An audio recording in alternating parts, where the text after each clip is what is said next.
Well, apparently among the things that Emeek can't do is point out facts correctly, read text specs, and apparently he doesn't understand grade school math. Yeah, we'll just start his video and we'll go into what I'm talking about here. Well, it's a brand new decade, so... No, it isn't. Let's count, everyone. 1, 2, 3, 4, 5, 6, 7, 8, 9, 10. Decades end on 10. They don't start on 10. I realize that there's a lot of stupid people out there, and a lot of people saying it's a decade, but it's not. But we'll give him the benefit of the doubt, and I'm just razzing on him here. I know everyone's saying it's not, but, you know, it's... This is one thing that bugs me. That, you know, people forget how to count when they count years. Anyways, let's move on to all his misfacts. So, let's talk about it. We've laughed. Mostly at you. Mostly at your stupidity. We've celebrated. Yeah. Not giving free ads.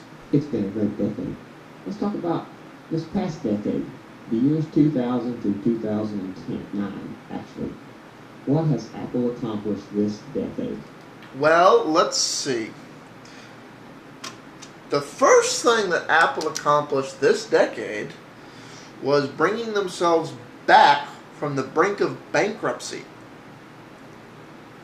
Everyone forgets that, and apparently AppleSoldier does too, but back in the year 2000, Apple was about this close to disappearing forever.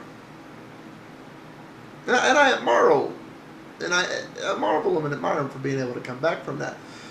But let's not pretend like they're the great... You know, they were almost bankrupt. They were almost out of business. Anyways, back to the Emeek.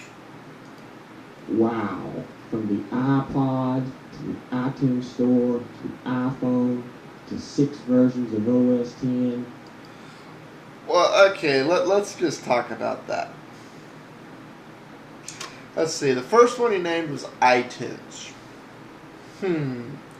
iTunes was a response to the fact that we now live in an age where I can get anything I want online. That is the gift and curse of the internet for anyone trying to sell you something. If it's some form of media or software, and you know what you're doing, you can get it for free.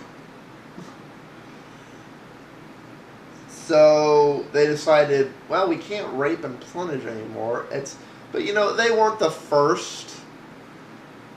They weren't even the first paid service. They didn't innovate that idea. They just used the fact that they had a shitload of money and made all the necessary concessions to bring iTunes into reality. There were plenty of other legal services cheaper than iTunes, before iTunes, as well as all the illegal services. I'll give them the iPhone, but let's talk about the 6 versions of OS X. Okay. All those cats, OS X.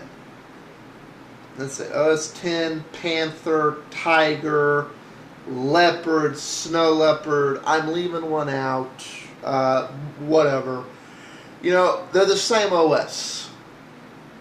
And really, the upgrades for all of them should have been service packs and free to all Apple users because there wasn't an abundance of changes. Especially with this last one, Snow Leopard.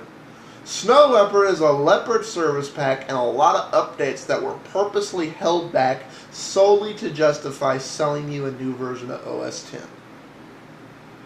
If I was an Apple user and I was using OS X as my primary OS, I would be excessively pissed about the fact that Apple has raped me for more money, not once, not twice, but as he says, 5 times. I mean, really, people. Really? Is that what you want? You want to get raped every year to year and a half by Apple? Give them more money for something that should be a free update? They didn't change anything. They just said, well, here's our new fancy glass feature, which we didn't come out with first, and that you can get free on other OSs, but because we're Apple and we control everything 100%, you have to give us more money for even the slightest update or improvement or security patch. Really? Unbelievable. Come on, guys. This has been a stellar decade for Apple, and Apple has pushed technology and society forward so much. Okay, I'm assuming he's talking about innovation again. Emeek. Apple has not been the one doing the innovation for the latter half of this last decade, as you put it. The ones who've been doing the true innovation, as much as I hate to admit it, Google has done some innovation in the last half of this decade.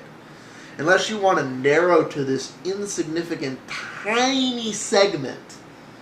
And even then, Linux did the innovation. So, there isn't a feature that came out in OS X in the last 5 years that wasn't available first on some version of Linux. It was developed by the open source community, and then Apple figured out how to recreate it.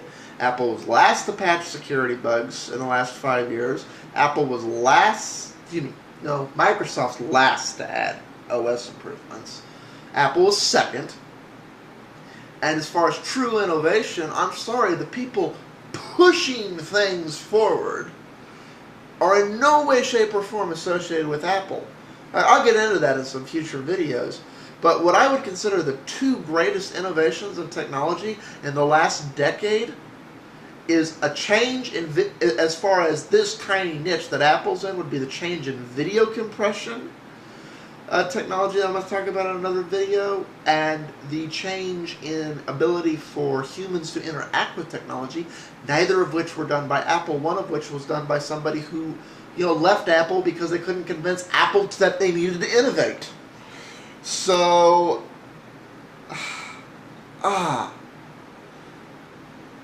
okay, I'm going to have to cover the rest of this thing in a second video. Hope to see y'all back. Peace out for now, because I'm coming up on 8 minutes, and I don't think I have enough to cover the rest of this video.